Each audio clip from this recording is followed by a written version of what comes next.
Boa tarde, senhor presidente, senhores vereadores, senhoras vereadoras. Na semana passada, eu comemorei aqui da tribuna o sucesso de uma manifestação contra a homofobia que aconteceu no dia 27 de março na Praça São Salvador, em Laranjeiras, o Beijato. Houve uma agressão homofóbica poucos dias antes, e essa agressão homofóbica resultou na articulação de uma frente com coletivos e ativistas que fazem enfrentamento da LGBTfobia na nossa cidade. Infelizmente, poucos dias depois do Beijato, da minha comemoração aqui, houve uma nova agressão, dessa vez em Botafogo, num bairro em Botafogo. Uma agressão, inclusive, muito mais violenta do que a anterior que levou à manifestação na Praça São Salvador. Houve um episódio que se caracteriza por transfobia e homofobia, porque uma das pessoas agredidas é uma transexual. E novamente a atuação do Estado falhou em garantir aos LGBTs seus direitos. Os ativistas denunciam que a PM e a Polícia Civil trataram agressores e vítimas da mesma forma, mais uma vez tentando impedir que a denúncia dos fatos fosse levada às últimas consequências. Na internet, algumas pessoas argumentaram que não houve homofobia ou transfobia nessas agressões porque o comportamento inadequado dos agredidos e não a sua orientação sexual foi o que levou às agressões. Vamos discutir essa questão. Um dos argumentos é que as pessoas agredidas estavam utilizando o megafone para fazer uma manifestação às 3 horas da manhã e que isso fere a lei do silêncio e prejudicaria o estabelecimento comercial que poderia ter sido multado pela prefeitura.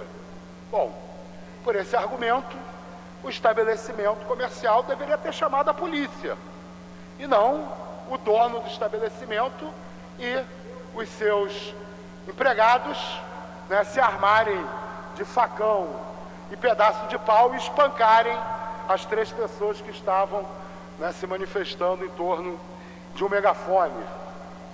O outro argumento, nessa mesma direção do problema do comportamento, é mais grave, porque ele se relaciona com a ideia de que a homossexualidade deve ficar invisível, deve ser vivida sem ostentação, sem ofender as pessoas. É o argumento de que as palavras que estavam sendo ditas no microfone eram ofensivas. Bom, aí volta o problema da solução que foi dada. Novamente, se a questão fosse essa, deveria ter se chamado a polícia para verificar e etc. Mas não agredir as pessoas. Mas não se pode exigir, e nem é crime, a expressão da sexualidade das pessoas e a livre expressão do pensamento. Querem que a homossexualidade seja vivida sem ostentação? Por quê? Qual o direito que diferencia, qual é a lei que diferencia o direito da expressão da afetividade dos heterossexuais da expressão da afetividade dos homossexuais? E no caso, ainda tem um agravante. Uma das pessoas agredidas é uma pessoa transgênero, uma transexual, que não pode se esconder, que não tem a opção de viver a sua homossexualidade sem ostentação. Ela não tem condições de fazer a chamada passabilidade, passar desapercebida. Não importa que comportamento tenham os transexuais, os transgêneros, ao sair nas ruas já são imediatamente vítimas de ódio, de intolerância e etc. Então nem a lei do silêncio justifica as agressões, nem o comportamento inadequado justifica as agressões. O que nós vemos, infelizmente, é mais uma vez um comportamento intolerante, de ódio, um comportamento homofóbico, transfóbico, absolutamente intolerável. Agora, eu gostaria também de aproveitar a oportunidade para discutir não apenas o comportamento de quem pratica a violência concreta contra os homossexuais.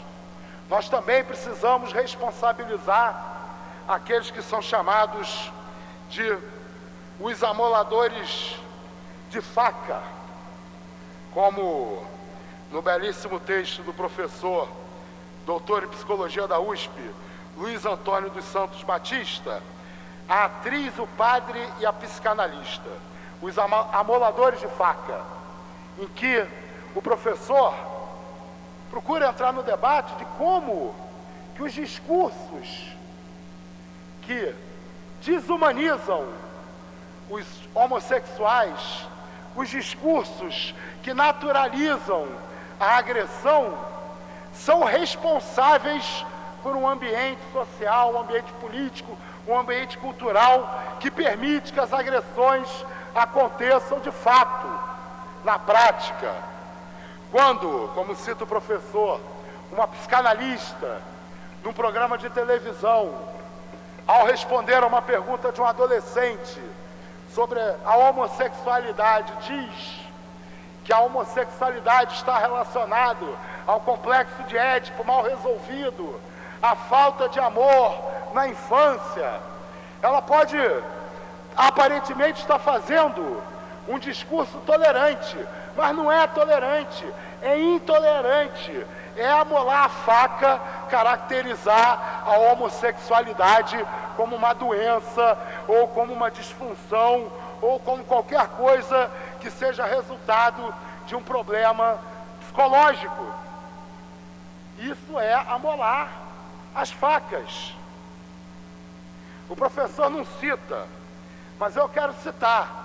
Quando o deputado federal vai a público dizer que tem que dar um coro, que aí o homossexual muda o seu comportamento, que o que gera a homossexualidade é a falta de palmada, a falta de porrada por parte dos pais, esse deputado federal é coautor das agressões aos homossexuais que acontecem na nossa sociedade. É triste, 2015, em 2 semanas, eu preciso ocupar 2 vezes essa tribuna para denunciar agressões a homossexuais numa cidade que se orgulha de ser amiga dos gays, de ser ponto do turismo gay internacional. Nós precisamos avançar no respeito aos direitos e às liberdades de todas as pessoas. E não vamos avançar se questionarmos apenas aqueles que praticam a violência concreta contra os homossexuais. Precisamos também responsabilizar os amoladores de faca, responsabilizar aqueles com o seu discurso, seja pseudocientífico, seja religioso, vem a desumanizar os homossexuais e a naturalizar as agressões homofóbicas e etc. Muito obrigado pela atenção de todos e todas.